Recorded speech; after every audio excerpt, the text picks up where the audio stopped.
Welcome to Desh Bangla Live with Tania Amir. I have the pleasure and honor to invite Ambassador Anil Trigunayat, who is an Indian Foreign Service officer, now retired.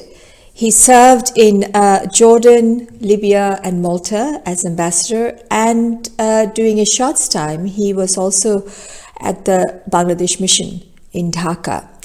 He is a regular commentator on foreign affairs and a prolific writer. Currently, he is a distinguished fellow with the prestigious Vivekananda International Foundation and also a distinguished fellow at the oldest military think tank, the United Services Institute of India. He is also a peace ambassador with Unity Earth. And without much further ado, may I invite Anilji. Welcome. Thank you, Tania ji. It's such a great pleasure being with you today. And I'm grateful for your invitation to talk about Bangladesh and developments that are taking place there as well as India-Bangladesh relations. Yes, the floor is all yours. How do you assess the situation in Bangladesh?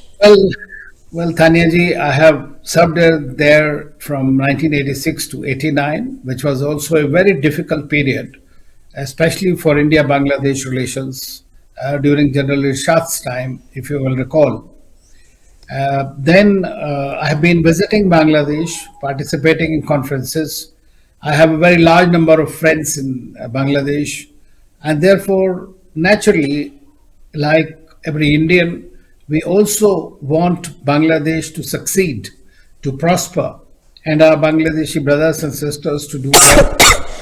Definitely, in the last year, there have very dramatic changes that have taken place. They were to some extent, particularly induced in my by several other actors, and this is something that has caused a major disruption in the way the normal Bangladeshi life worked. In my view, people of Bangladesh, and as I felt individually, felt more from a cultural lens with India. For them, Bangladeshi or Bengali culture was more predominant than their religious differences. I had seen most of my friends who were Bangladeshis, mostly Muslims. They would all talk about Nazrul Giti, but at the same time, the Rabindra Sangit. So this was not something that was like alien to everybody. So there was a respect for culture. But what we are looking at today is a targeting of minorities, which is causing more difficulties in the social fabric of Bangladesh and causing an unnecessary complication.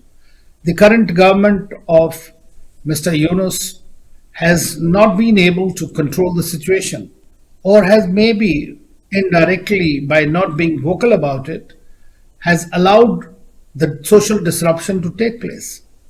More and more radicalization one is witnessing, and also extremism is growing once again. We are seeing that what had happened in 1971 to Bangladeshis and before by the Western Pakistan. But today they are becoming their great friends once again. That means there is an attempt to rewrite the history, so-called reset. But at the same time, what they are trying to do is undermine the very fabric and the spirit of Bangladesh. I hope that the Bangladeshi people realize that. At the same time, India has always stood by Bangladesh. That's what I want to tell you. We have this neighborhood first policy in which Bangladesh had a predominant role and a very success story to a great extent as far as India-Bangladesh relations were concerned. But then efforts have been made to malign India, to undermine that very relationship, to undermine the very role that the two countries played together in their becoming and being all together since 1971 onwards, despite political differences. And I think that is a situation today that we are facing. India still stands with Bangladesh and Bangladeshi people. And unfortunately, the way the current trends are going, it's very dismal situation. And I hope that if the elections are held, they are unlikely to be the as they call it free and fair or inclusive. They, but I hope they are free and fair. They are not inclusive, as one can see all through a major political party has been banned, and some referendum is being conducted to change the whole, again, the fabric of the society and the constitution, which is going to really create a very major problem for Bangladeshis, because I don't think that the people of Bangladesh are like that. So hopefully the changes that are being envisaged could be temporary, and people will realize that why are they being shortchanged for very myopic gains. Yes. The anti-India sentiment aroused by the radicals was such that even the Indian High Commissions were attacked. So there was serious provocation upon India. India has shown restraint. Is that likely to continue?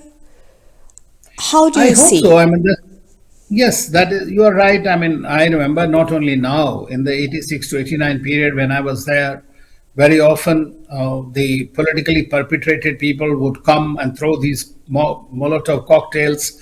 There were Hindu Muslim rights, and the violation of the temples, and you could see that this is the kind of thing that used to very frequently happen. But at the same time, the majority of the people in Bangladesh were not part of this kind of an agenda which was there. Today, seems to be changing, and that is very difficult. Now you know that the cultural center of India was burned down. This Indian High Commission was attacked. Indian consulates were attacked. There have been problems, of course, apart from the minorities. Several of them have been killed even yesterday. One person has been killed. One was mowed down.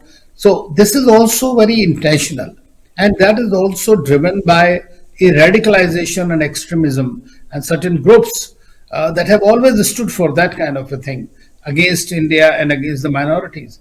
But I think that larger number of people do not subscribe to this very, very regressive ideology which is being perpetuated by certain parties, political parties, and the groups. And nowadays, I must tell you, we may talk about more Jamaat Islami, but at the same time, we are seeing that the ISI of Pakistan is very well ensconced there, and that is trying to develop these Lashkar-e-Toiba and other groups are also operating out of Bangladesh. So this is going to be a bigger problem for India. I think that India has to also take care of it. While, as you know, our Minister of External Affairs was recently in Bangladesh when we had the Khalida Zia's death happened, and in that to participate and to condole on behalf of India, he went there. So India is taking every step to convey to our Bangladeshi friends that India stands with the people of Bangladesh. For us, a government of the day is an instrument of cooperation, because as a foreign government or a foreign country which wants to work with Bangladesh will have to obviously go through the elected government of the country. Unfortunately, today you do not have an elected government.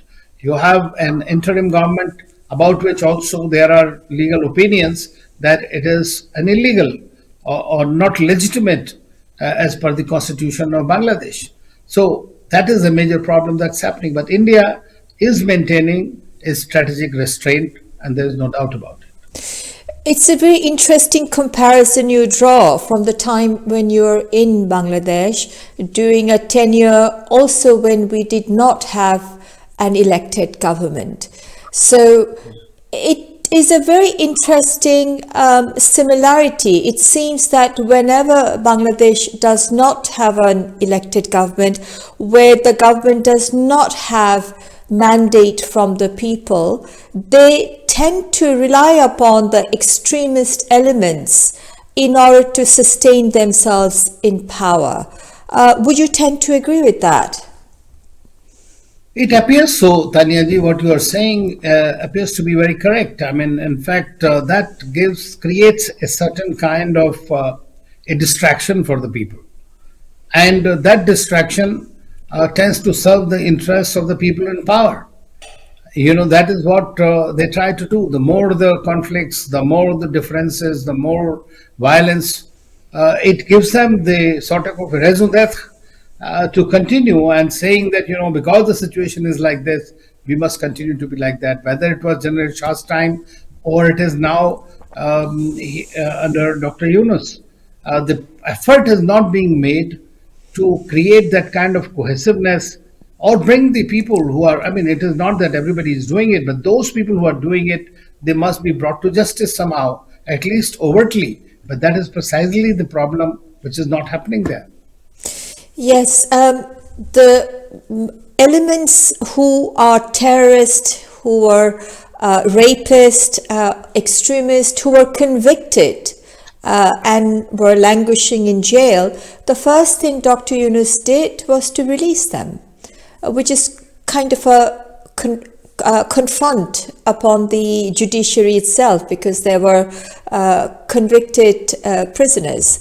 So it seems that you also indicated about the impunity given to these radical elements and those who are creating this mayhem and mob, that they're not being condemned by the current regime. Yes, I mean, the job of if you are in power, your job is to keep the country safe, the people safe. Country is not only the borders, country is also the people. And all people in Bangladesh are Bangladeshi citizens. So irrespective of whether they're Hindus, Christians, Buddhists or Muslims, it is the responsibility of the government of the day to protect them and to look after them, to take care of them, rather than create dissensions among them for your political ends. I mean, that's precisely, and unfortunately, that's what appears to be happening. And of course, I mean, if you see the government websites themselves, they list so many large number of cases that have happened or incidents that have happened. They themselves have admitted to thousands of them over the past 1 year or so. So I mean, that is not a very good kind of a situation in which the Bangladesh would like to be, because Bangladesh was doing so well. I must say, before August 5th, that its economy was doing well. It was moving into a developmental system. It's becoming more from underdeveloped to developing country status was going to go there. Its exports were doing well. Today, the economy is in a very bad shape. And these are the problems that the people face. So then when people face, then you direct their ire to the minority communities or to some other issues which are there. And in order to say that these are long seed problems, they are not something that has happened because of the government there. Now that is something that cannot hold them for too long. But they can cause discontent in the country and among the people. So the social harmony gets disrupted in that process. That's what I'm trying to say. No, absolutely. Although you mentioned minorities, but we are also beginning to see it's not just the Hindu minorities, but the Christians, the Buddhists, the Sufi saints. Over 200 Sufi shrines were demolished, and women generally. So there's moral policing going around as to what a woman should do, how she should dress, restriction on her mobility, her work, and of course the cultural institutes like the Udichi, Chayanot, as you said, the Indian Cultural Institute was also demolished, and major newspapers have been burned down. Yet there's no condemnation or initiative by the government to arrest and put this minorities. I would say the offenders are minorities, the radicals are minorities. So the attack is upon the majority, as you rightly say, of the people of Bangladesh. So how do we communicate this? That these are a bunch of radicals, minority group of people who are out in the streets, aided and abetted by the government, who seem to be giving them impunity to go ahead and cause such mayhem. So would you not agree that they're the minority and the majority people of Bangladesh, irrespective of their gender or political persuasion or religious persuasion, are being persecuted? That is true. I mean, casts doubt not only on the complicity of those who are in power or in authority, whose job is to prevent these situations and this kind of crimes to be committed against any Bangladeshi. I mean, forget about the minorities per se. I mean, we cannot be talking only about minorities. The Bangladeshis themselves, and if you are going to Talibanize the society, a very enlightened society, then that is for the Bangladeshi people to really call it out. I mean, that's extremely important because, as far as I know, and I have seen, this most of the Bangladeshi women and people are very enlightened and they are very culturally alive, and therefore these kind of restrictions that are being brought about in a very regressive manner, and the choice of the women, especially of the 50% of the society, cannot be subjected to these kind of, I should say, unilateral measures that are being taken on behest of certain groups in the country. I mean, there are very small number of people, but they are holding the situation hostage. I mean, that is something that needs to be called out by the ordinary people and the international community also. I'm very happy that recently one of your MPs, Bob Blackman, I think, in House of Commons spoke about the kind of problems that are happening, the disastrous situation in Bangladesh, and some 4 other MPs had spoken. So I think it is important that the democracies in the world, which want democracy to thrive in Bangladesh, should speak and take into account what is happening. I mean, if we call free, fair, and inclusive elections, so it's not inclusive, yes. Okay, understandable. But how would you ensure they are free and fair elections? I mean, that yes. is something that Bob Blackman, as you say, was a guest at this show, and he spoke his mind. And the Jamaat Islam that you mentioned, they could barely bag 5 to 7% of the votes. So they are definitely a very small group of people with very little support from the grassroots. Yet 40%, 38 to 40% votes go to Awami League, which is not being allowed to participate in the election. And Bob Blackman MP said that unless 40% of the people can participate and cast vote in favor of their symbol or party, then how can you call it an acceptable election? What would be the stance of India? Because UK in the British Parliament, they've made it fairly straightforward that it will not be an acceptable election.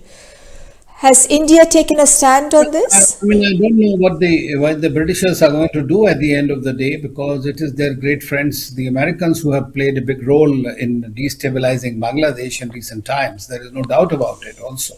So we don't know how the Western countries will eventually follow geopolitics, or they will follow the rule of law and democracy. We don't know. As far as India is concerned, India from day one has been saying that there should be a democratic transition in the government, and it should be a free, fair, and democratic and inclusive election.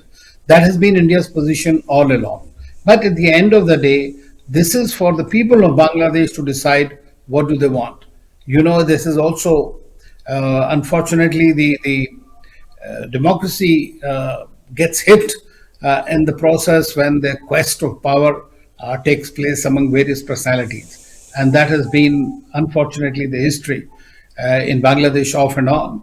So I hope that the people of Bangladesh are awake to the reality that there are others, that there are people supporting BNP, there are people supporting Citizenship Party, there are people supporting Jamaat Islami. Likewise, there are people who are supporting Awami League.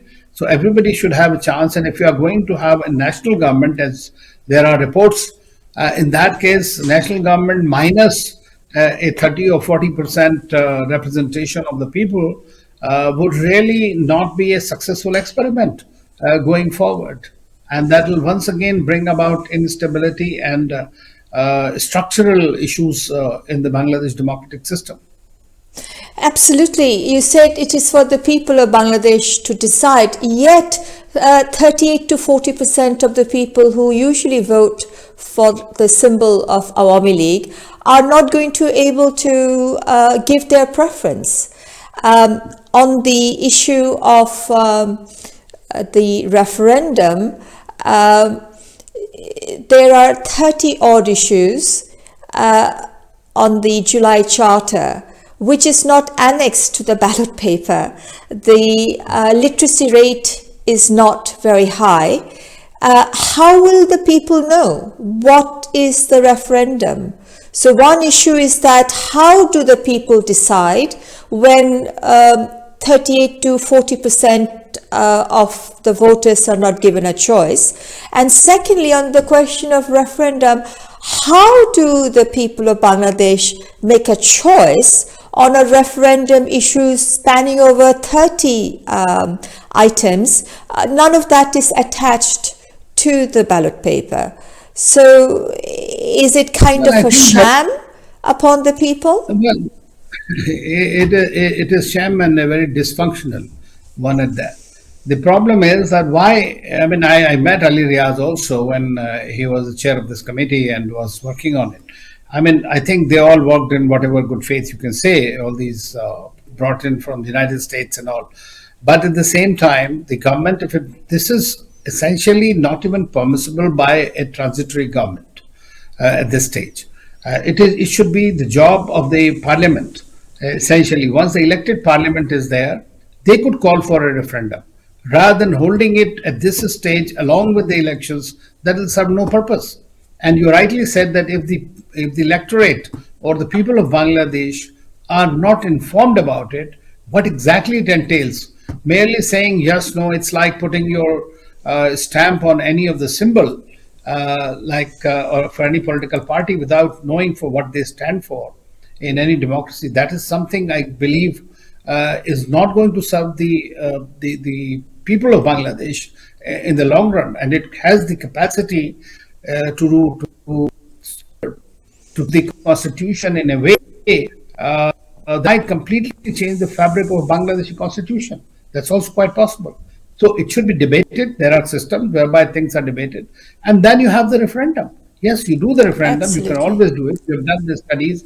There are committees that have come out with the results with certain recommendations. Those must be submitted to the parliament, and then let the parliament decide when to hold the referendum, rather than holding. That would sound more logical way of doing it, rather than rushing it with the elections, which are themselves being questioned by many of the countries who are democracies. Well, thank you, Anilji. We need to go for a quick break, and we will talk about the referendum upon a return. Please stay with us with Amy TV, the channel of your choice. Thank you.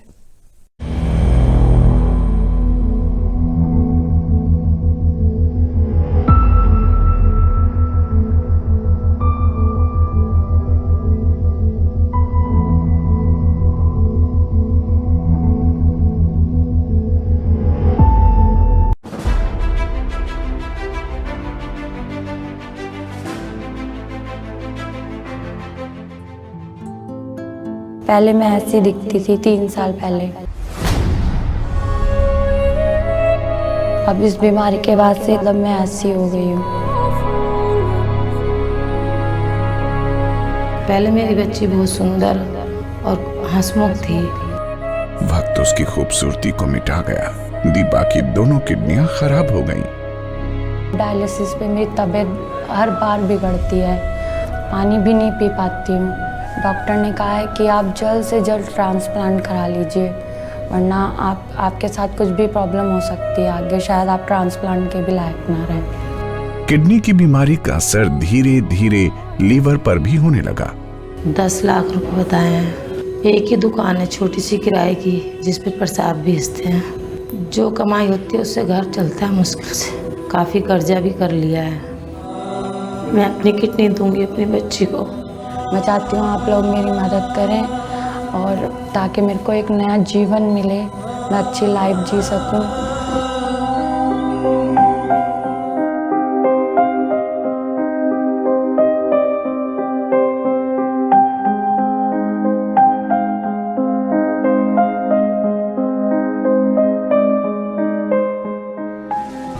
हम उदयपुर गए और उन्होंने हमारी गंगाराम में transplant के लिए जो पैसे दिए उससे हमारी हेल्प हुई।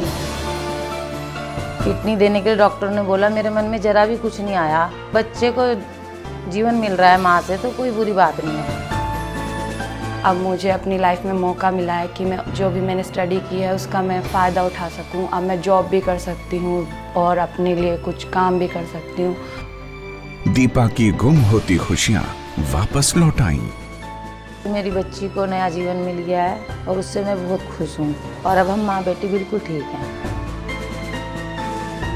नहीं तो हम तो उम्मीद खो ही चुके थे हर तरह से, काफ़ी हर तरह से मतलब केयरिंग के बाद अब दीपा हमारे साथ है। जिन लोगों ने भी मेरी हेल्प की है उन लोगों को भी मैं बहुत बहुत धन्यवाद कहना चाहती हूँ कि उन्होंने मेरी लाइफ को मतलब बचाया, मुझे ज़िंदगी जीने का दोबारा मौका दिया।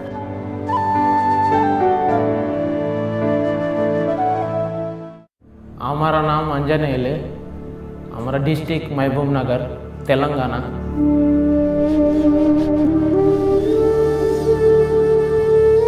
हमारा ये पूरा ये तकलीफ हो गया, इधर कट करते बोल रहा है हैदराबाद से, इधर कट करते कि हमारा काम करने के कैसे आएगा सब। उदयपुर आते ही ऐसा लगा मानो कोई अपना मिल गया हो। गरीब बीमारी कष्टग्रस्त आंजनेय का हुआ जटिल सफल ऑपरेशन।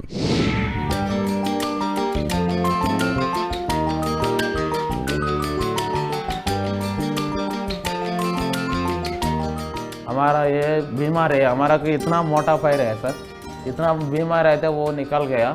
उधर वो नारायण सेवा संस्था मुंबई के भेज देते उधर ऑपरेशन कर दिया। हमारा 4 लाख रुपए खर्च हो गया। वो नारायण सेवा संस्था 4 लाख रुपए खर्च दिया साहब। अब 25 किलो वजन है, वो पूरा निकल गया। अब के इपड़ पूरा बीमार पूरा खत्म हो गया सर।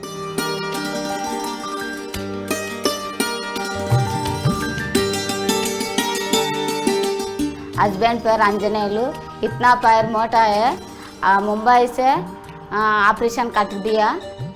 हमारा काम करने के चलने के अच्छा आएगा, अगर खोदने के दिक्कत नहीं है, हमारे चलने के अच्छा है।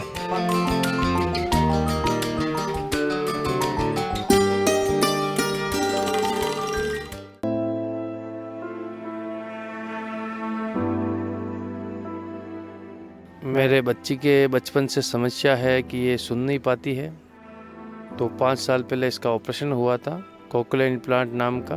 तो इसका बाहर का मशीन है जो ख़राब हो चुका है। अभी डॉक्टर कहते हैं कि आपको खुद लेना पड़ेगा, जो कि कीमत इसकी 2,70,000 के आसपास बता रहे हैं। नारायण सेवा संस्था के जरिए मेरी बच्ची को सुनने का मौका मिलेगा और उसका भविष्य सुधर जाएगा। आप लोगों से निवेदन है, आप मेरी बहन की मदद कीजिए ताकि इसका इलाज हो सके।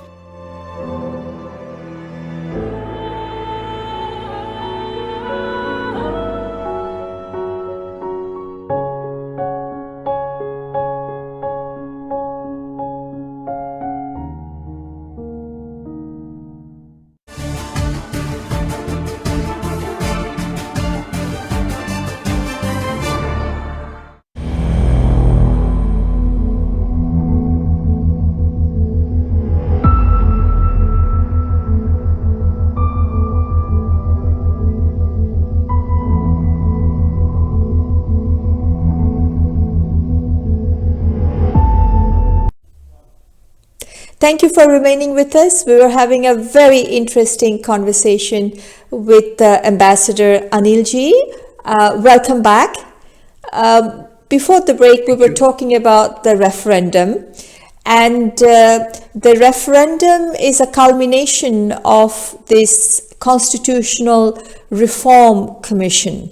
And as you know, only power to amend the constitution has been given to Parliament, and even that with two-third majority, not by simple majority.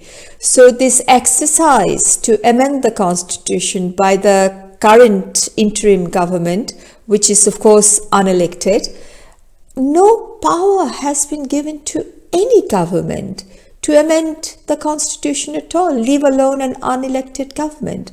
So this committee created by the government is also, to that extent, is coram non judice, illegal.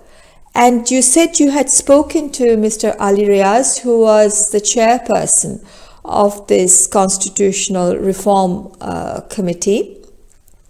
Now, he continues to be an American citizen, and he continues to be a member of a think tank in US, which purpose is to establish US dominance around the world.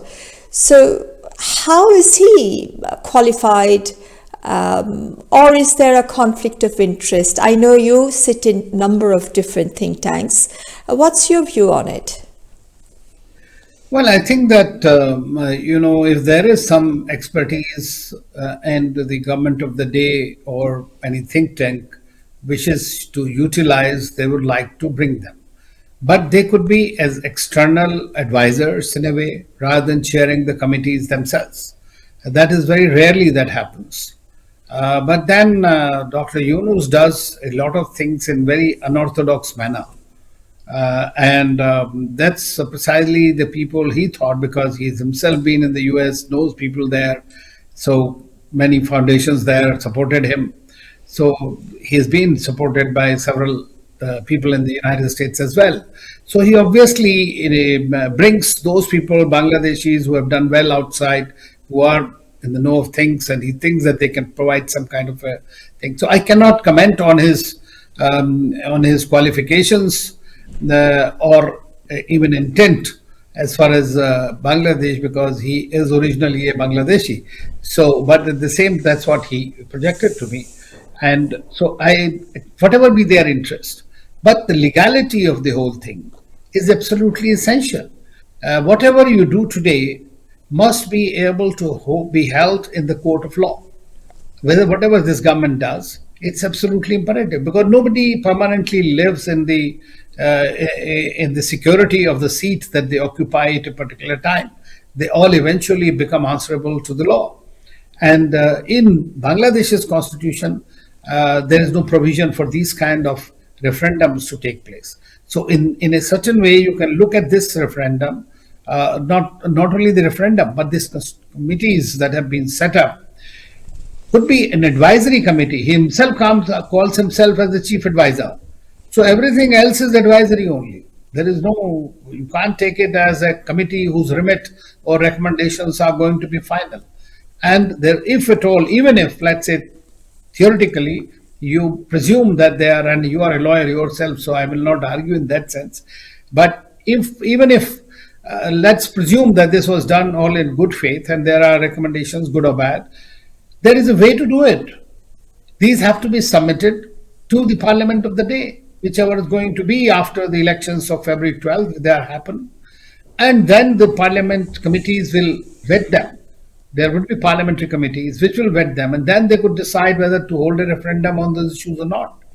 The others can continue to maintain a pressure during that time that hold the referendum. It's important. These are important recommendations. So there are ways of doing it in a democracy of the things.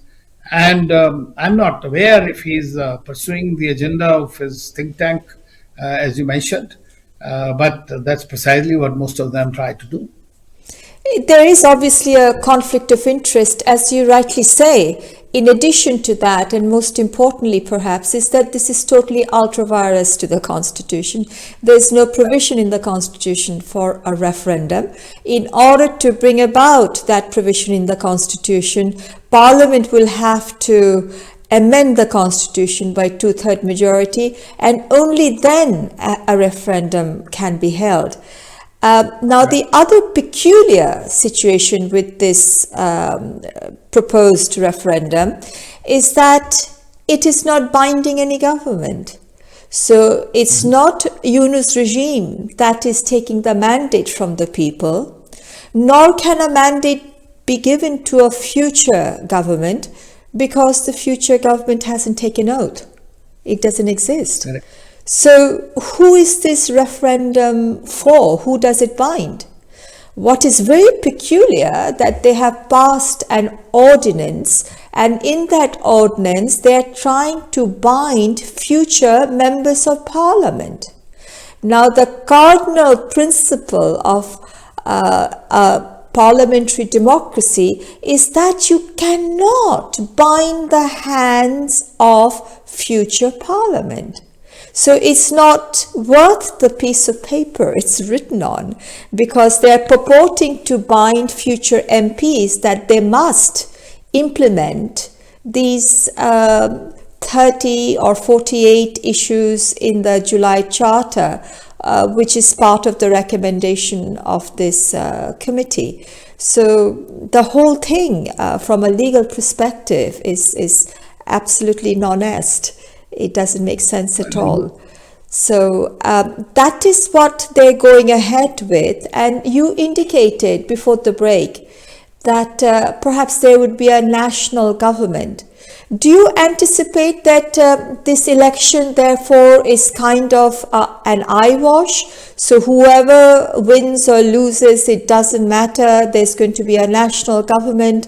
And in this July Charter and the referendum, the post of the president is being made more and more powerful, and the power of the prime minister is being made less and less powerful.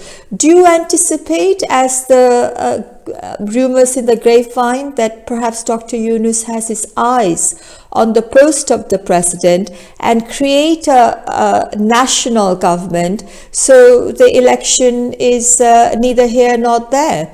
It's really for him to perpetuate in power. Well, that could as well be, but it's difficult to read his designs or his mind. So I cannot attribute directly that he intends to be a president, but it will not hurt him.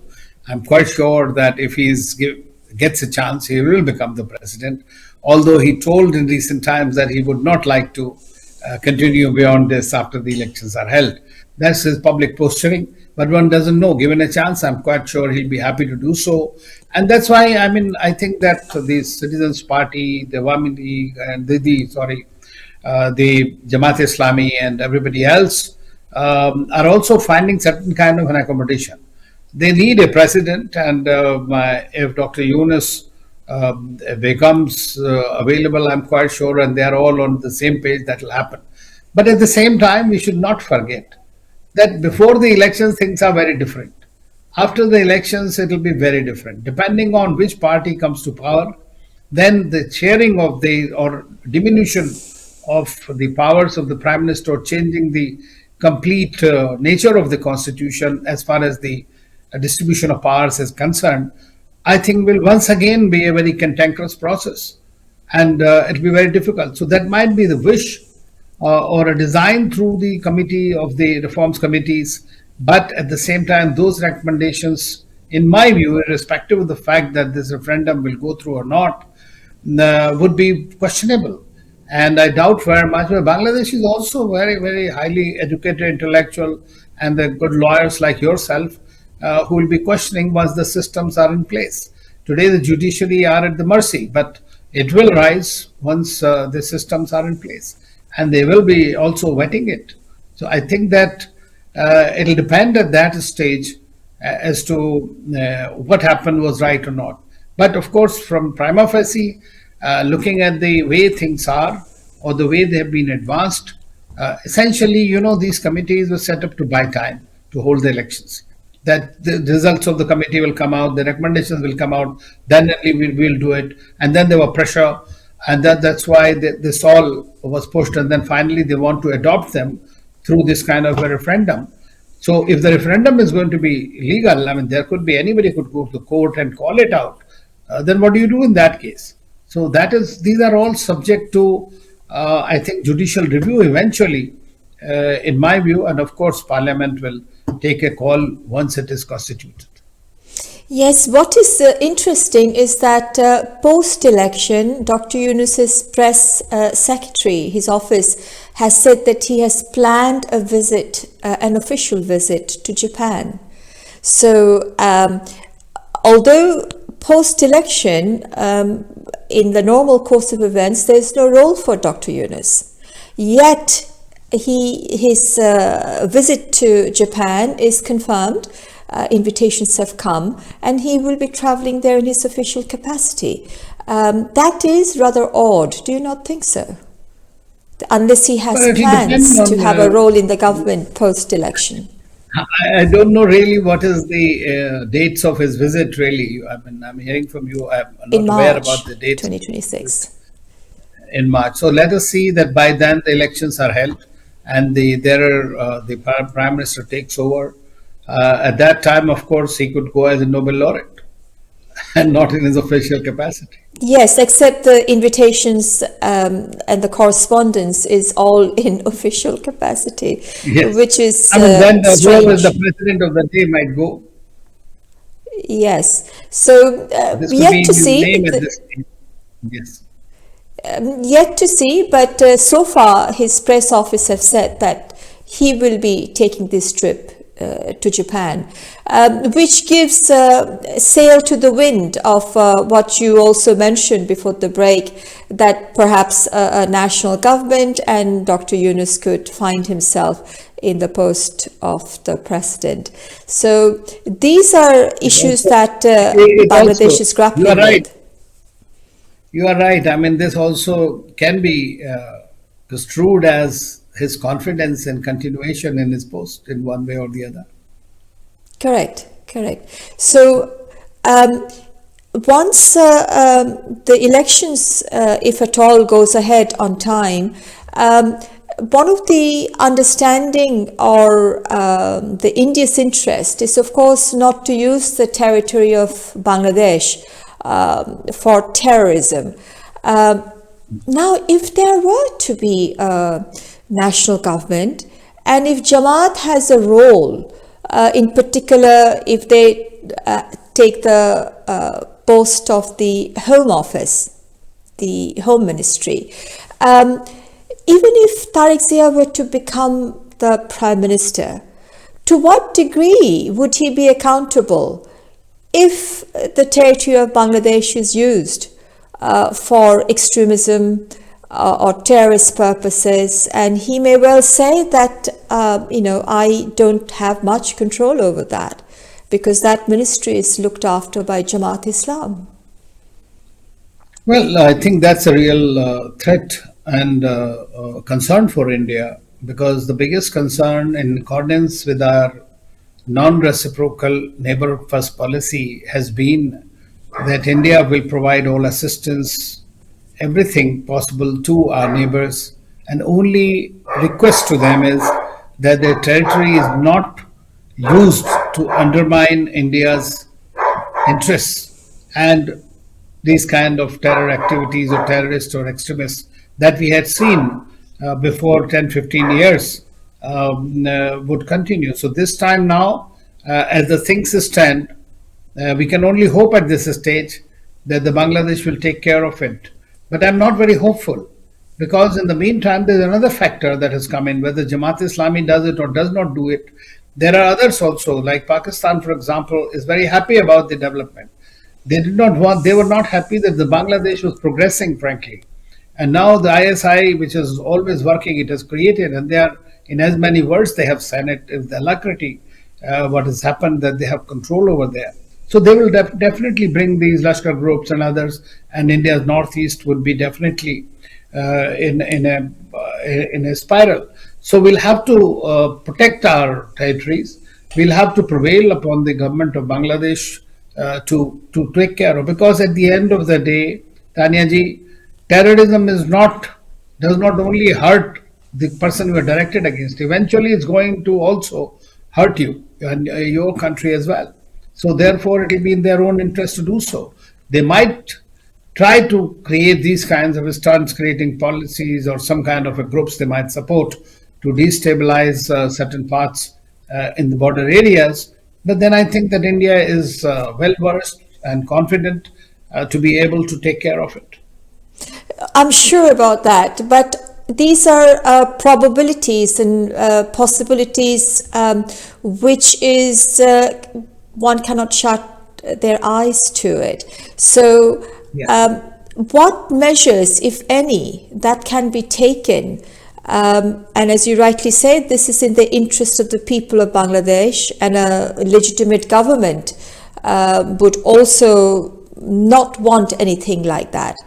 But is the whole process being preempted through this referendum and through this election, where you indicate there could be a national government? So the whole thing is being preempted away from the choice of the people, where the people doesn't really have a choice when one of the largest political party is not participating, and the referendum doesn't even outline what the issues are.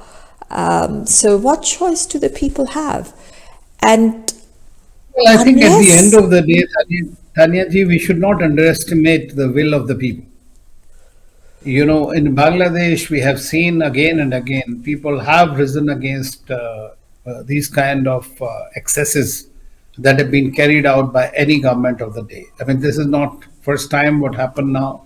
We have seen repeatedly this happens. So I have full faith that the people of Bangladesh do understand what is good for them, and if they think that they are being taken for a ride, they might once again oppose those designs by whichever government is in power. So that is, I mean, that's how the democracies function. And I hope that the institution of democracy in Bangladesh will continue in the right spirit. We certainly hope so. The people of Bangladesh have shown themselves over and over, as you rightly say, that they believe in democracy, they believe in rule of law. Yet the referendum taken those words away from the constitution. So the word democracy, secularism, the Bengali culture which you referred to, all those words are taken out of the constitution, and the referendum is to introduce something else, which may not be democracy, which will increase the power of the president, who is not directly elected by the people. So there are purported to be a fundamental shift from the premise upon which Bangladesh was born. Bangladesh was the first Muslim majority country which gave itself a constitution, gifted itself based on secular democracy. So this whole exercise seems to be undoing the premise upon which Bangladesh was born. So the referendum, therefore, seems to be some sort of a mechanism which is not legally valid, but purporting to change the whole character, the republican character of the country itself. So hence the whole question of the referendum, the validity of it, which most of our development partners and our friends are more focused on the election rather than the referendum, which seems to be the crux of the matter, cloaked around the issue of election, keeping everyone busy with the issue of election. But the real issue, which will fundamentally alter the constitution, is the question of referendum, which itself is a sham, which is unconstitutional in its very nature. So how do we highlight this? How do the people of Bangladesh highlight that? Because they're put through a process which is totally unconstitutional. No, I think that unfortunately today reports that come from Bangladesh is that the media whose job it is to disseminate the information is also under a lot of checks, and large number of them have been arrested as well. But most of these revolutions or most of these issues are also happening through social media, and there are institutional groups that are working in this direction. And I think that it is possible for them to communicate with the people and tell them that what is actually implies in this kind of referendum, whether the referendum is legal or not. So there are those issues that can make people awake about a certain reality. So most important thing for them is to be informed exactly what are they going to vote for, what is does it entail. Of course, I mean, if the people don't understand what it is and they still say yes or no, or yes mostly, then the referendum, then the nature of this, according to the present government, could change, because it is also binding the future government, which is ultra vires and illegal. I mean, I don't think that will be as per the law of the land going forward, and we can be questioned later. But at the same time, this, as you are rightly doing it, through the international community also, this kind of issues are being brought about. And they would understand it, and they can always talk in their bilaterals and otherwise with the government of the day that about its legality. I don't know what are their reasons, what they're being advanced, what purpose it will serve, as you as a legal person are also mentioning that it is ultra vires of the constitution as well as the legal domain itself. Then the government of the day, which is doing it, should be knowing about it definitely. And despite that, they want to push it simultaneously with the elections, trying to give it the legitimacy which it does not deserve. Yes, obviously there is an agenda, and on those notes, a positive note, we would need to end the show because we are at the end of our time. But you have been most helpful, and through this dissemination, I hope that the viewers in India and of course here in the UK becomes aware of the dilemma. It's a catch-22 situation that the people of Bangladesh are facing, that this referendum is purporting to alter the very nature and fabric of the constitution and the premises upon which Bangladesh was born. And not much choice is being given to the people. So with those notes, thank you again for being on the show. Thank you so much. I wish and hope to have you Bangladesh here again soon. A strong Bangladesh and more prosperous and developed Bangladesh with great democracy in the country. Thank you so much. And Joy Bangla. Thank you, viewers. Thank you for remaining with us. That's all for tonight. See you again next week, same time.